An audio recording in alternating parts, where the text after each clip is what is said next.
Welcome back to Slow Night Stories. Last night, we let go of the painful memories of love with the torn drum of Prince Hodong. Tonight, rising above that sorrow, we guide you to the era of the great king who laid the foundation for a mighty empire that ruled the continent. The era of King Taejo the Great, a legendary king who ascended the throne at 7 and ruled for nearly a century until he was over 100 years old. The record of King Taejo's 93-year reign, which transformed the Goguryeo founded by Jumong into a truly powerful nation. We will also hear of the tragedy between brothers at the end of those long years, and the wisdom of King Sindae, who ended the era of tyranny and restored peace. Volume 15 of the Samguk Sagi contains a flow of time so long it is hard to believe it belongs to a single life, and the resilient spirit of Goguryeo that never breaks, even in crisis. Like the majestic river of history, may your worries drift far away tonight. To help you fall into a deep sleep, the screen will slowly dim and fade away, guiding you into the rest of the deep night. Now close your eyes comfortably and listen to the wind of Goguryeo blowing through 100 years of time. Annals of King Taejo. King Taejo, also called King Gukjo, had the name Gung. His childhood name was Aosu, and he was the son of Gochuga Jaisa, who was the son of King Yuri. His mother, the Queen Dowager, Taihu, was a person from Buyeo. When King Mobon died, the crown prince was unworthy and insufficient to manage the state affairs, so the people of the country welcomed Gung and had him succeed to the throne. The king could open his eyes and see from birth, and even as a child, he was superior to others. Since he was 7 years old when he ascended the throne, the Queen Dowager acted as regent, ruled from behind the curtain. In the third year, 55 AD, spring, 2nd month, he built 10 fortresses in Liaoshi to prepare against invasions by Han troops. In autumn, 8th month, a swarm of locusts harmed the grains in the south of the country. In the 4th year, 56 AD, autumn, 7th month, he conquered eastern Goguryeo, took the land, and made it into cities and towns. He expanded the territory, reaching the Blue Sea, Kanghai, to the east and the Salsu River to the south. In the 7th year, 59 AD, summer, 4th month, the king went to Goanyeon, Goan Pond, to watch fish and caught a white fish with red wings. In autumn, 7th month, a great flood occurred in the capital, Gungne Song, causing the people's houses to float away or be submerged.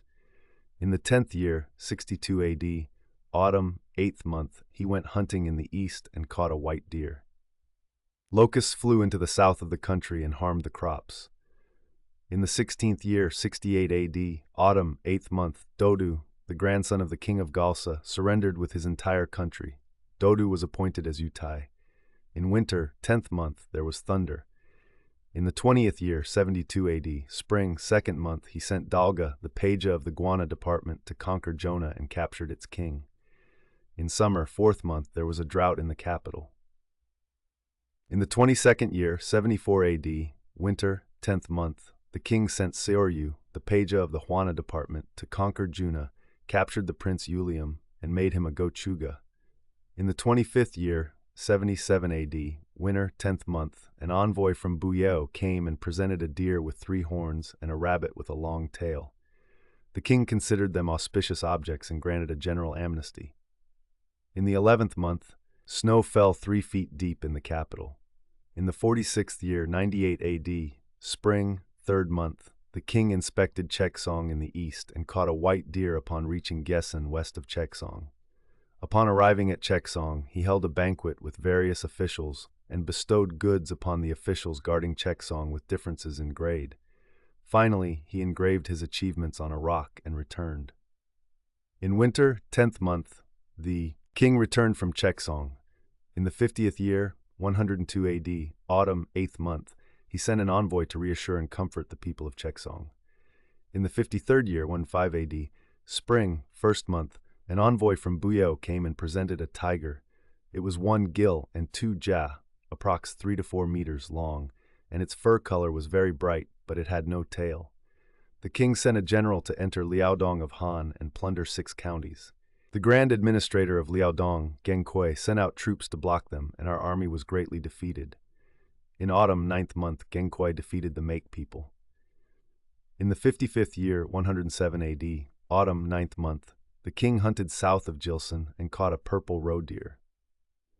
In winter 10th month, an official from Donghagok, East Sea Valley, presented a red leopard with a tail 9 feet long. In the 56th year, 108 AD, it was very dry in the spring, and by summer the land became bare and the people starved. The king sent envoys to provide relief. In the 57th year, 109 AD, spring, 1st month, he sent an envoy to Han to congratulate Emperor An on his Wonbok, coming of age. Wonbok, a ceremony of wearing adult attire upon reaching adulthood. In the 59th year, 111 AD, he sent an envoy to Han to offer local products and requested to belong to Xuantu. The Ziji Tongjian says, in the 3rd month of this year, the king of Goguryeo attacked Xuantu together with Yamaik. Therefore, it is unknown whether he requested to belong or invaded. One of them must be a mistake. In the 62nd year, 114 AD, spring, 3rd month, there was a solar eclipse. In autumn, 8th month, the king toured the southern sea. In winter, 10th month, he returned from the southern sea. In the 64th year, 116 AD, spring, 3rd month, there was a solar eclipse. In winter, 12th month, snow fell 5 feet deep. In the 66th year, 118 AD, spring, 2nd month, an earthquake occurred. In summer, 6th month, the king attacked Xuantu of Han and assaulted Goguryeo fortress together with Yamaik. In autumn, 7th month, locusts and hail damaged the crops. In the 8th month, he ordered the relevant offices to recommend benevolent and good people, and those who were filial and obedient to their parents. He also comforted widowers, widows, orphans, the childless, and the old who could not support themselves, giving them clothes and food. In the 69th year, 121 AD, spring, the inspector of Yuzhou of Han, Feng Huan, the grand administrator of Xuantu, Yao Guang, and the grand administrator of Liaodong, Chai Feng, led troops to invade, attacked and killed the leader of Yamaik, and took all the soldiers, horses, and wealth. Thereupon, the king sent his younger brother Suseong to lead over 2,000 soldiers to counterattack Feng Huan, Yao Guang, and others. Suseong sent an envoy to feign surrender, and Feng Huan and others believed it. Suseong then took up a position in a rugged area to block the main army, while secretly sending 3,000 men to attack the 2 commanderies of Xuantu and Liaodong, burning the fortress walls and killing or capturing over 2,000 people. In summer, 4th month, the king went with 8,000 Xianbei troops to attack Liaodui County. The grand administrator of Liaodong, Tai Feng, led troops out to Xinchang to fight and was killed. The merit evaluator Long Duan and the military horse evaluator Gongsun Pu protected Tai Feng with their bodies to block the attack, but both died in the camp. Over 100 people died at this time. In winter, 10th month, the king traveled to Buyeo to offer sacrifices at the shrine of the Queen Dowager, comforted the distressed among the people, and bestowed goods with differences in grade. An envoy from Sushan came and presented a purple fox fur robe, a white hawk, and a white horse. The king held a banquet to comfort him and sent him back. In the 11th month, the king returned from Buyeo. The king had Susong oversee military affairs and state administration. In the 12th month, the king led over 10,000 cavalry from Mahan and Yamaik to advance and surround Xuantu fortress. The king of Buyeo sent his son Wagutai to lead 20,000 soldiers to come and join forces with the Han troops to fight, so our army was greatly defeated. In the 70th year, 122 AD, the king attacked Liaodong together with Mahan and Yamaik. The king of Buyeo sent troops to save Liaodong and defeated us. Mahan perished in the 27th year of King Anjo of Baekje, 9 AD. The fact that they sent troops together with the king of Goguryeo now, perhaps they rose again after perishing, note by Kim Busik. In the 71st year, 123 AD, winter, 10th month, he appointed Paija Mokdoru as left assistant, Juabo, and Go Bokjang as right assistant, Ubo, to participate in government affairs together with Suseong. In the 72nd year, 124 AD, autumn, 9th month, on the last day of the month, Gyeongsin, there was a solar eclipse. In winter, 10th month, an envoy was sent to Han to offer tribute. In the 11th month, an earthquake occurred in the capital. In the 80th year, 132 AD, autumn, 7th month, Suseong hunted at Mount Y and held a banquet with those around him. At this time, Utemiyu of Guana, Uteojiryu of Huana, and Joey Yongsan of Biryuna secretly spoke to Suseong. Previously, when King Mobun died, the crown prince was unworthy, so the ministers wanted to establish Prince Jaisa. However, Jaisa declined in favor of his son because he was old, intending that if the brother is old, the younger brother should succeed. Now the king is already old but has no intention of abdicating, so you should consider this. Susong said, "It is the constant way of the world that the eldest son succeeds. Although the king is now old, he has a legitimate son, so how could I dare to covet it?" Miyu said, "If the younger brother is wise, there have been cases in the past where he succeeded the older brother, so do not doubt." Through this, the left assistant page Amakdoru knew that Susong had a different mind, so he claimed illness and did not go to his official post. In the 86th year, 138 AD, spring, 3rd month, Susong hunted at Jiliong and did not return for 7 days, having no limit in his playing and enjoyment. In autumn, 7th month, he hunted again at Jeju and returned after 5 days. His younger brother Baekgo admonished him, "Misfortune and fortune have no separate gates. People summon them themselves. Now, as the king's younger brother, you are the head of all officials. Your position is already extreme and your merit is also great. You should guard your mind with loyalty and righteousness, decline with propriety, overcome your own desires, respond to the king's virtue above, and win the people's hearts below. Only then will wealth and honor not leave your body and disaster not arise. Now you do not do so, but covet pleasure and forget worries. I secretly consider this dangerous for you." Susong replied, "Is there anyone in human nature who does not wish to be wealthy and honored and enjoy pleasure? However, not 1 in 10,000 obtains it. Now that I am in a position to enjoy it, if I cannot do as I please, where shall I use it in the future?" Suseong finally did not listen. In the 90th year, 142 AD, autumn, 9th month, an earthquake occurred in Hwando. The king had a dream at night where a leopard bit off a tiger's tail. He woke up and asked about its fortune. Someone said, "The tiger is the head of the 100 beasts, and the leopard is a smaller one of the same kind." The meaning seems to be that there is someone among the royal family plotting to cut off the great king's descendants. The king was unhappy and spoke to right assistant Go Bokjang. "I saw something in my dream last night, and the fortune teller's words are like this. What should be done?"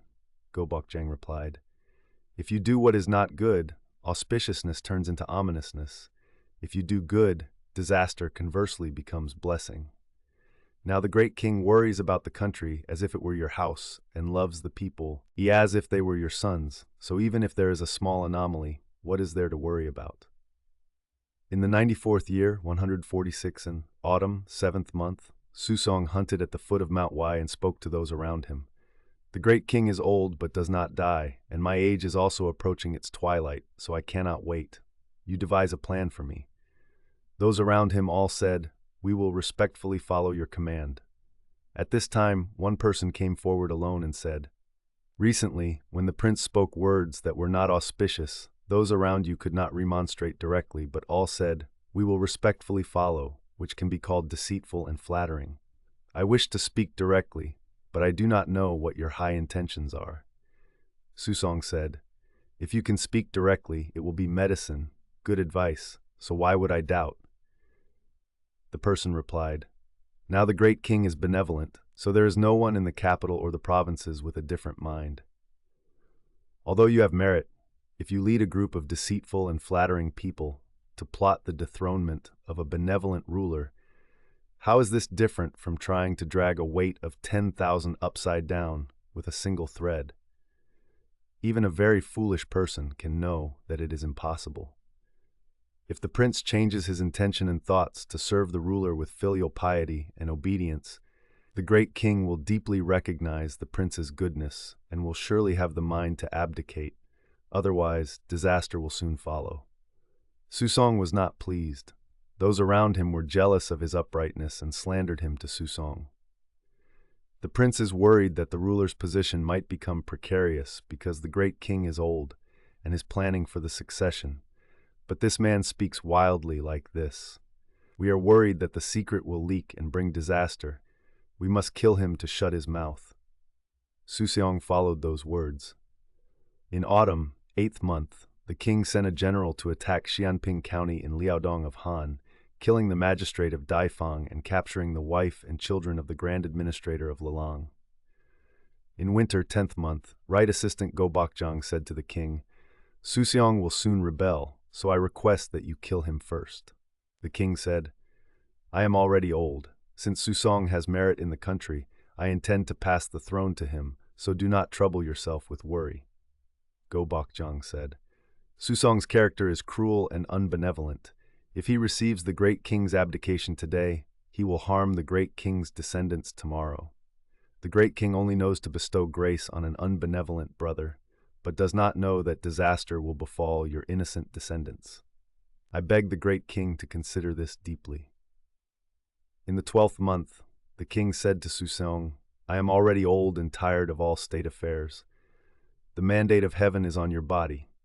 Moreover, you have participated in national administration internally and overseen military affairs externally, having the merit of preserving the state for a long time and fulfilling the hopes of the subjects and people. The reason I entrust this to you is that I can say I have found the right person, ascend the throne, gain trust forever, and enjoy blessings. Then the king passed the throne to him and retired to a separate palace, calling himself Taejo Dewang, Great King Taejo. The Book of Later Han writes, in the first year of Jianguang, 121 AD of Emperor An, the king of Goguryeo, Gung, died, and his son Suseong ascended the throne. The grand administrator of Shuantu, Yao Guang, reported, I intend to take advantage of their mourning to send troops and attack. Those discussing the matter all thought it permissible. The imperial secretary Chen Zhong said, when Gung was acting cunningly before, Yao Guang could not punish him. Attacking him after he is dead is not righteous. We should send someone to offer condolences, rebuke him for his former crimes, pardon him instead of Qi, Ling, and choose the option that will be beneficial later. Emperor An followed these words. The next year, Suseong returned the living prisoners of Han. Examining the Haedong Gogi, old records of the east of the sea, it writes, Goguryeo King Gukjo, Gogung, ascended the throne in the 29th year of Jianwu of later Han, 53 AD, the year of Gyesa. He was 7 years old, so the queen mother ruled as regent. In the first year of Benchu of Emperor Huan, the year of Byongsul, 146 AD, he abdicated the throne to his younger brother Suseong. At this time, Gung was 100 years old and had been on the throne for 94 years. Therefore, the first year of Jianguang is the 69th year of Gung's reign. Thus, what is written in the Book of Later Han and the old records are different and do not match each other. How can the errors in the Book of Later Han be like this? Annals of King Chadae. King Chadae's name was Susong, and he was the younger brother of King Taejo. He was brave, firm, and majestic, but lacked benevolence. He received the abdication from King Taejo and ascended the throne. At that time, he was 76 years old. In the second year, 147 AD, spring, 2nd month, he appointed Miu, the page of Guana, as left assistant. In the 3rd month, he killed right assistant Go Bokjang. As Bokjang faced death, he sighed and said, It is resentful. As a close subject of the former king at that time, how could I have remained silent and not spoken when I saw a traitor plotting rebellion? Regrettably, the former king did not follow my words, leading to this. You have just ascended the throne and should renew politics and edification to show the people, yet you kill a loyal subject with unrighteousness. I would rather die quickly than live in a time without the way. Then he was executed. People far and near heard of this and were all angry and sorrowful. In autumn 7th month, left assistant Mokdoru retired claiming illness, so Aojiryu, the Utai of Hwana, was appointed as left assistant and given the additional title of Grand Master of Records, Daejubu. In winter, 10th month, Yangsan of Biryuna was appointed as Grand Master of Palace Security, Jungwei-debu, and given the additional title of Utai. They were all old friends of the king. In the 11th month, an earthquake occurred. In the 3rd year, 148 AD, summer, 4th month, the king ordered a person to kill Makgeun, the eldest son of King Taejo. His younger brother Makdeok, fearing disaster would reach him next, hanged himself. Historical critique. In ancient times, Duke Xuan of Song did not establish his son Yuyi but established his younger brother, Duke Mu. His inability to endure small things confused the great intention, bringing about trouble for generations. Therefore, the spring and autumn annals called it greatly dwelling in correctness, implying strict adherence to succession. Now King Taejo did not know righteousness and treated the throne lightly, giving it to an unbenevolent brother, causing disaster to reach one loyal subject and two beloved sons. One cannot help but lament. In autumn, 7th month, the king hunted at Pyeongyuan. A white fox followed him and cried, so the king shot at it but missed. He asked a shaman, who replied, "The fox is a weird beast, so it is not an auspicious omen. Moreover, its color is white, which is even more strange. However, since heaven cannot speak earnestly, it shows a monster to make the ruler fear, cultivate himself, and reflect to renew himself. If the ruler cultivates virtue, misfortune can be turned into blessing." The king said, "If it is ominous, say it is ominous. If it is auspicious, say it is auspicious. Why do you say it is weird and then say it becomes a blessing? What is this lie?" Finally, he killed him. Note by Kim Busik. In the 4th year, 149 AD, summer, 4th month, on the last day of the month, Jeongmyo, there was a solar eclipse. In the 5th month, the 5 planets gathered in the east. The diviner, fearing the king's anger, deceived him and reported, "This is the ruler's virtue and the country's blessing." The king was pleased. In winter, 12th month, ice did not freeze. In the 8th year, 153 AD, summer, 6th month, frost fell. In winter, 12th month, thunder struck and an earthquake occurred. On the last day of the month, a guest star encroached upon the moon. In the 13th year, 158 AD, spring, 2nd month, a comet appeared in the Big Dipper. In summer, 5th month, on the last day of the month, Gapsul, there was a solar eclipse. In the 20th year, 165 AD, spring, 1st month, on the last day of the month, there was a solar eclipse. In the 3rd month, King Taejo died at the separate palace. He was 119 years old. In winter, 10th month, Myeongnim Dapbu, a Joey of Yenna, killed the king because the people could not endure him. His royal title was King Chadae.